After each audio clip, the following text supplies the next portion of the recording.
is this pacifistic son of a bitch?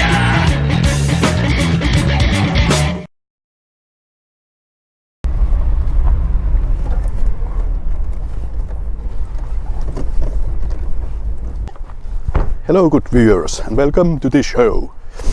You joined me here today now here in Seitseminen National Park, and I'm gonna spend here a couple of days perhaps just to unwind and reflect on myself and wonder the wonders of nature, really. But first things first, let's change into something more proper. Voila! And now it's just a simple matter of packing my backpack. There you go. And then just pop it into my bag, because it's a backpack. Here we have it, and then we are on our way. So I'm currently here at the southern tip of the Seitseminen National Park. I'm gonna take this small natural nature path here in a swampy areas there, and there was actually quite a nice big burned out area there where they have restored. There's some facts for you there. They have restored some of it in its former glory. But let's go. A lot of those rental cabins here in the Seitseminen National Park area, and the southernmost tips here, this Soliainen nature path, which is actually most of the year it's restricted. Damn, that's a mouthful. But anyway, restricted area for hikers, because obviously the birds nest in the swampy areas, so we don't want to disturb them. But anyway, these ponds, there are 3 ponds here. This is Saari Soliainen, and then there is a Musta Soliainen, and then there was some other Soliainen. I forgot what it was. But this is actually very, very nice place there. This nature path goes around this Saari Soliainen here. There's a couple of bird towers. I shall show them to you later. And from that cabin, which I showed you there earlier, there leads sort of better built causeway for retarded people like children, so they can participate and in these wondrous things that we call the nature. I mean, look, I was talking to you about those pines in the previous episode. So I mean, the burnt out area there was just because most of the forests in this area were formerly used by forest industry, and they are trying to restore them into the nature like state. So best way of doing that is to burn the forest areas a bit. But let's head forward there to the first bird tower and see what that looks like. I'm just so happy that I'm here. These tiny swamp ponds are just so glorious to behold.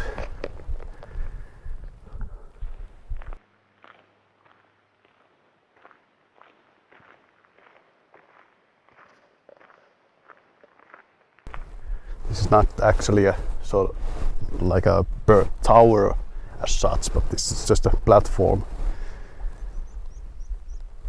in which you can stand and marvel the nature of these swamps. And there's some information placard saying that it was formerly a mighty forest, which then in the thousands and thousands upon years molded down there and got more moist and such. It's such a gorgeous place. And the trip here was also quite a nice murky spruce woods behind me there.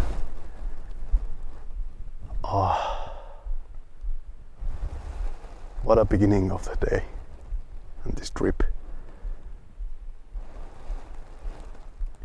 There was a plaque also in a way there that said that 1/3 of the surface area of Finland was once these sort of swamps and marshes and what have you, but then we dug the trenches to try them out. Oh, listen to that raven there. There it is, flying there. Two of them, gorgeous. But anyway, there was a sign that says that they restore these swamps in this area as well, so they dug old branches and ditches full with peat again, so it restores the water balance in the soil there. What a place. Just gonna sit down for a while here, just listen to the voices.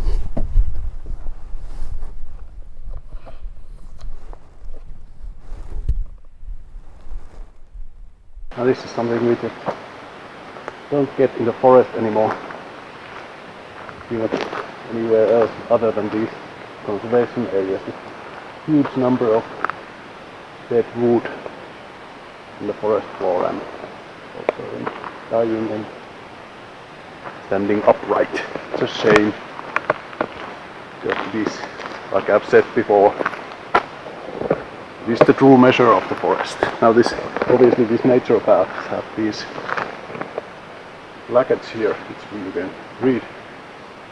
Very useful stuff about nature and Finnish forest. Also in Swedish and in English, if your Finnish is rusty. And I do apologize, I forgot to switch the sound recording device on.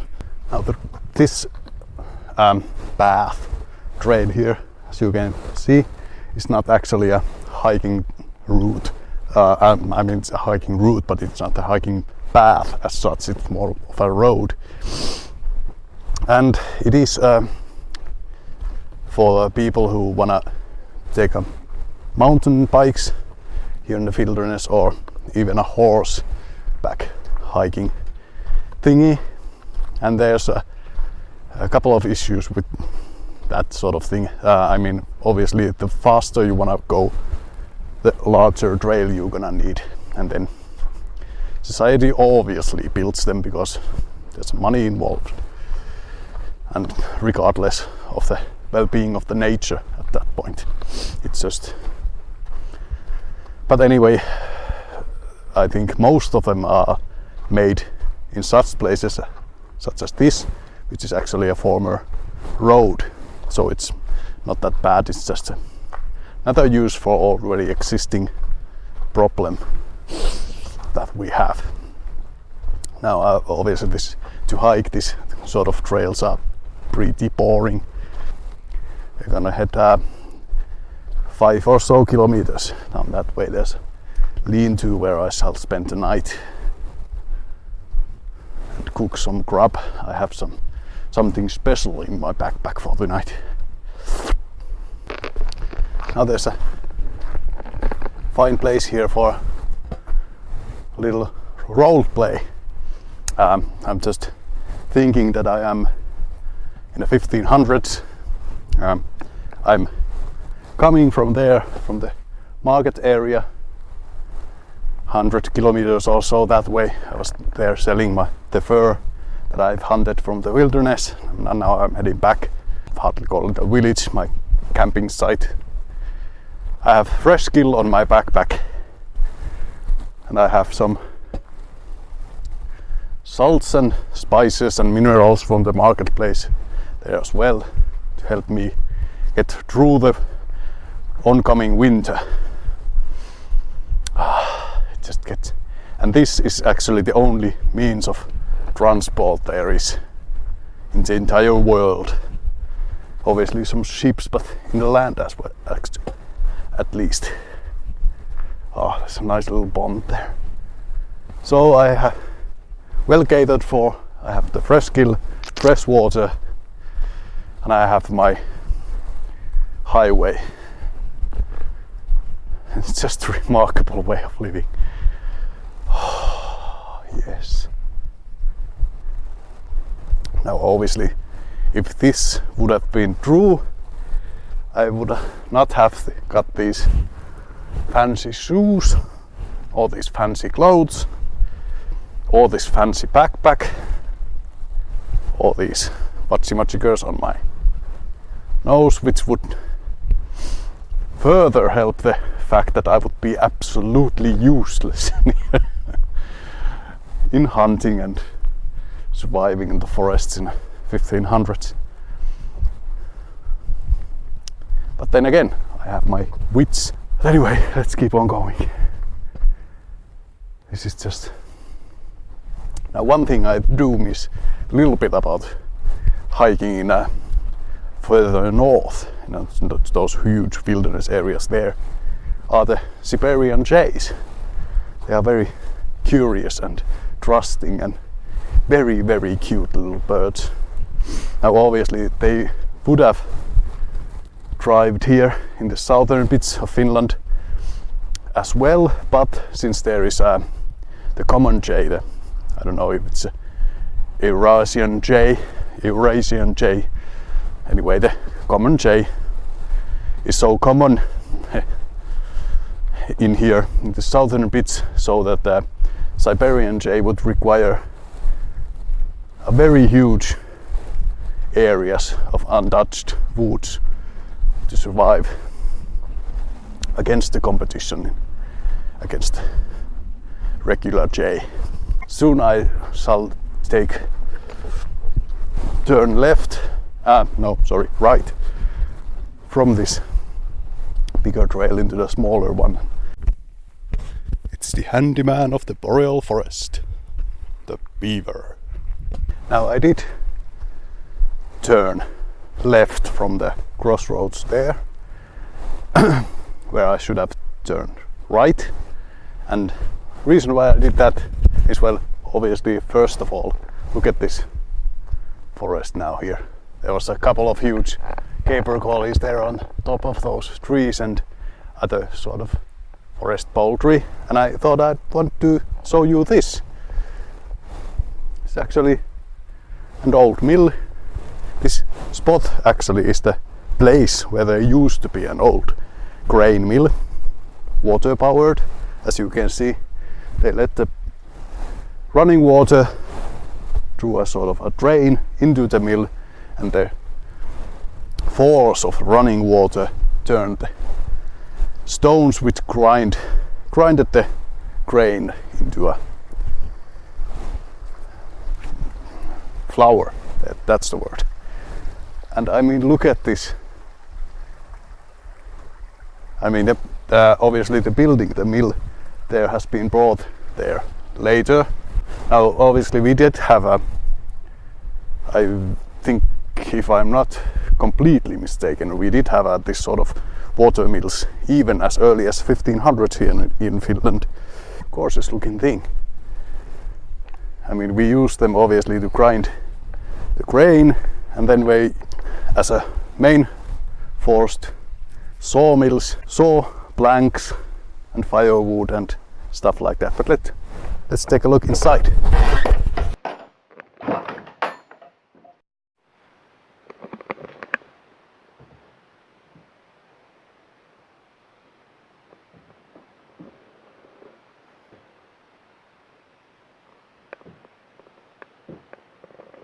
Very spooky. I mean, authentic plastic from the 1500s. How is it? Such a glorious place that I decided to enjoy a sandwich.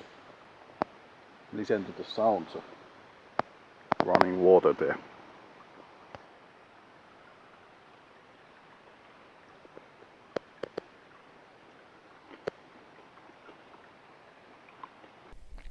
Quite a nice example of well, it used to be anyway, but there, changa mushroom or tinder mushroom or what you might call it.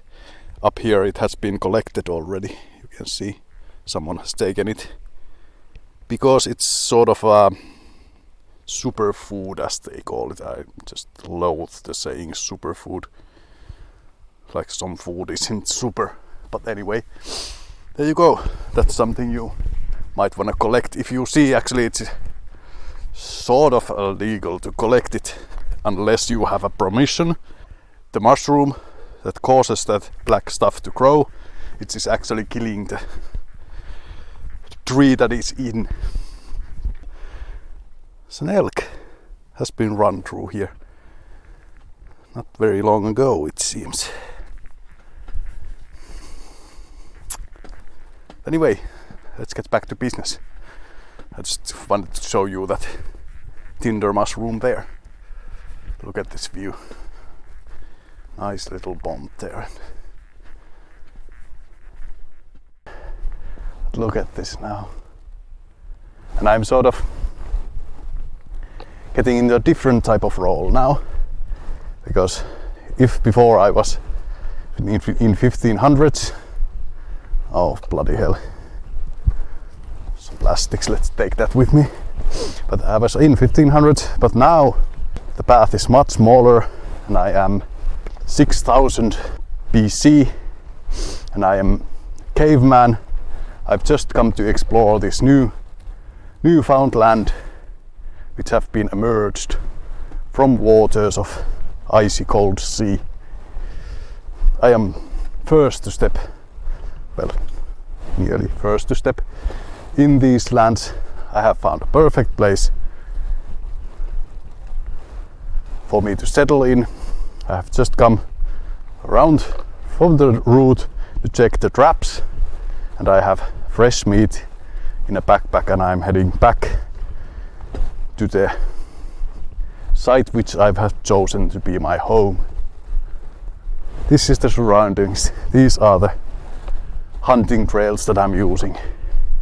Everywhere around me there's millions and billions of living things.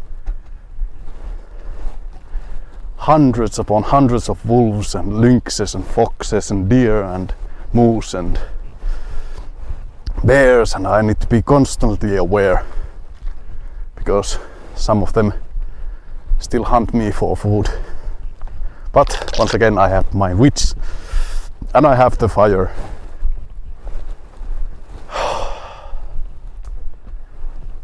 And now obviously if this would be so, once again I would not have these and I would have been died about 30 or so years ago. But this is just getting better and better by the time.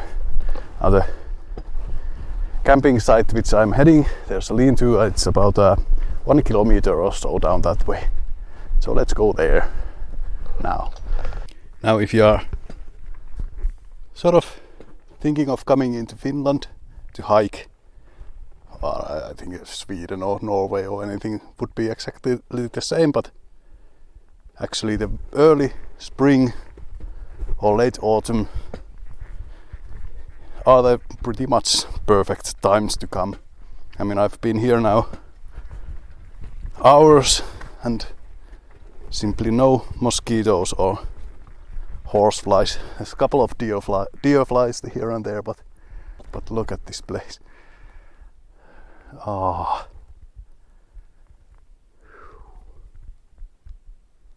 There's the lean-to, which I'm supposed to stay for the night. There's a camping area there. You can erect your tent. Now, last time I tried this lean-to in the hopes that I can spend the night, it was full of noisy Germans. So I better proceed with a caution. Achtung! Rückkehr! No, that's Russian. But it's German for surrender. I don't know anyway. Let's just take it easy.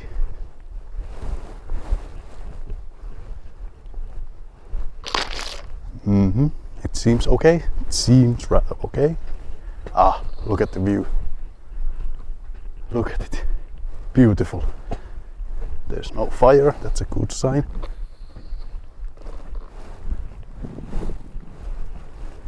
Ah, no one in it. No one in it. Brilliant. So, I shall build a fire there. Collect some wood from somewhere. There's obviously there some, but I think I'm gonna collect my own, so I don't have to use those. I can leave those from the people who come after.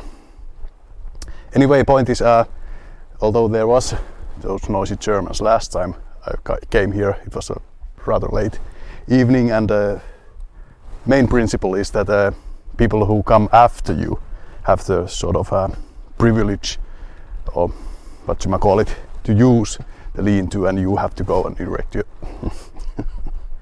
build your campsite, build up your tent and whatnot. So the people who come later have the right to use the lean-tos, and same goes to say with the cabins, if they are not rental cabins anyway. But you try to tell that to the Hitlerjugend.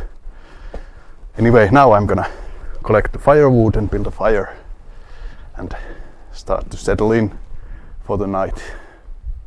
Just look at it, it's gonna be brilliant. Now, in order to cook your food, you obviously need to get the fire going, and it is hell of a lot easier if you do the preparing job thoroughly, preparing job with much care indeed. Now, what you might want to do is something like these. You know, to rip the wood, and it happens like this. Just carefully apply the blade into the wood to create more surface area to fire to catch on.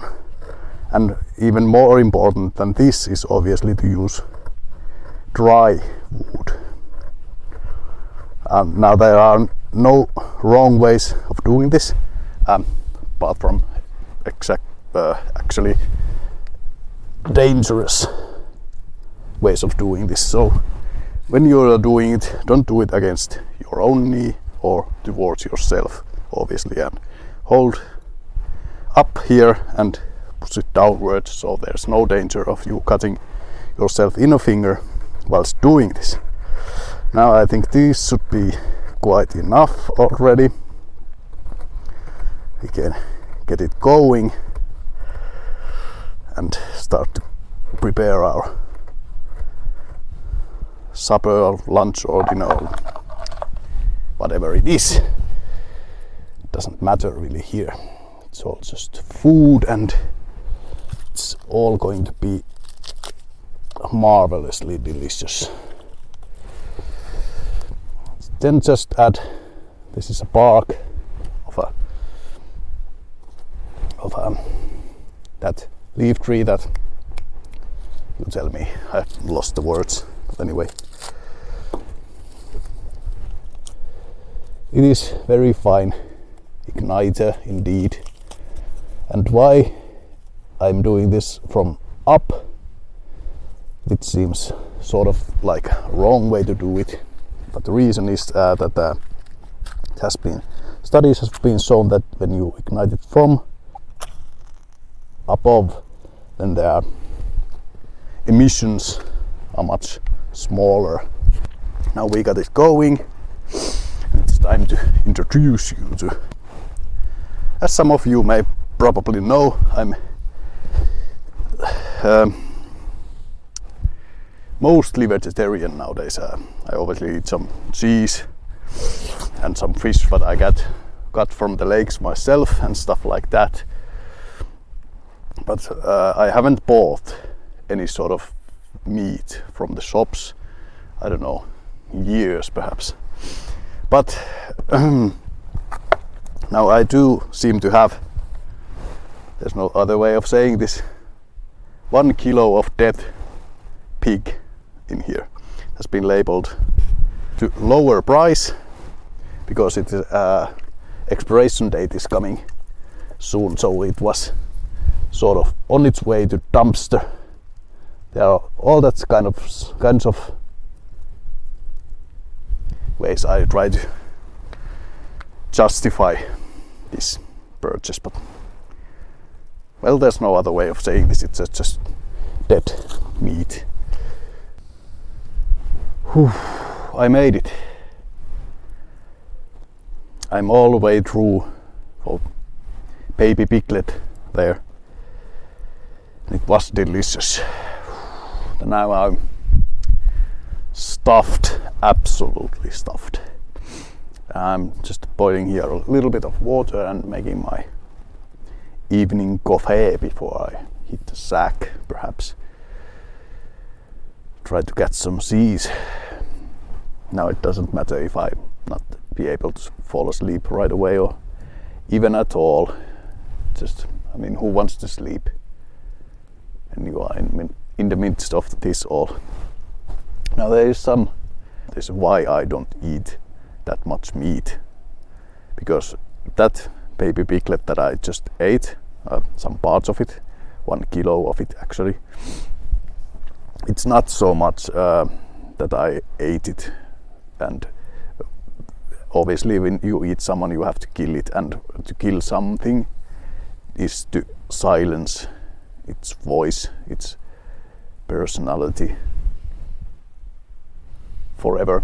And as we all know, we all are unique, and as far as we know, there is no other place on this universe which has life. So every single life form is unique in the existence, and it goes without saying into the flora as well, because there's not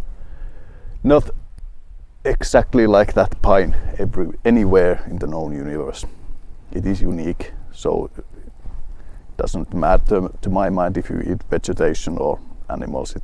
But it's the sort of wastefulness of eating meat, because every step you take in the food network upwards to the next trophy level, you lose 90% of energy, and when you get up the ladder, so it's more sensible to eat vegetation. And the other thing actually that I have against eating meat in the current conditions in the world is that even that piglet that I just ate, not that I have to kill it to eat it, we all die, that goes without saying, but the life that poor little thing had, I mean, it was caged in a small area with tons of other pigs, and then it just got its life started and was about to get to the adulthood and stuff like that, and then you kill it because it gained all the mass that it can gain, and it's no reason for farmer to keep it up round anymore, so they kill it.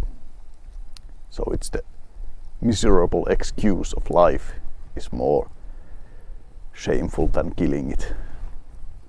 So if you're sort of a hunter and you hunt in the wilderness areas, the moose, rabbit or poultry, stuff like that, then it's much more ethical at least, and somewhat even economical, I think, although you have to buy a weapon of some sort and ammunition for that, but have to do some calculations about the economics. But anyway, now, and the other thing I was going to talk to you about, other thing I miss in the hiking in the wildernesses of Lapland compared to this sort of thing is the actual sense of solitude which you get in there. I mean, you go there into the great wilderness areas and you can hike days, even weeks, without having to bump into anyone, and there's no sound of road anywhere nearby, so you are completely on your own there. So that's the difference. But then again, you have to drive there or use some other means of transport to get to the far north. So this is sort of a compromise, really, and it is beautiful, it must be said. I have enjoyed it rather greatly. I think that's enough for the night. Let's just enjoy the view. We still have it, and let's enjoy the evening drink whilst I get it done. Then we hit the sack. Yes, it's boiling nicely there. Just let it cool there. Now, one more thing before I go. You should never go in cold muscles in a sleeping bag, because it actually drains some of your body heat into the insulation there before it warms up. So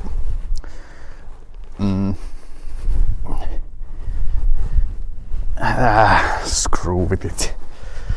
It's not that important. Good night.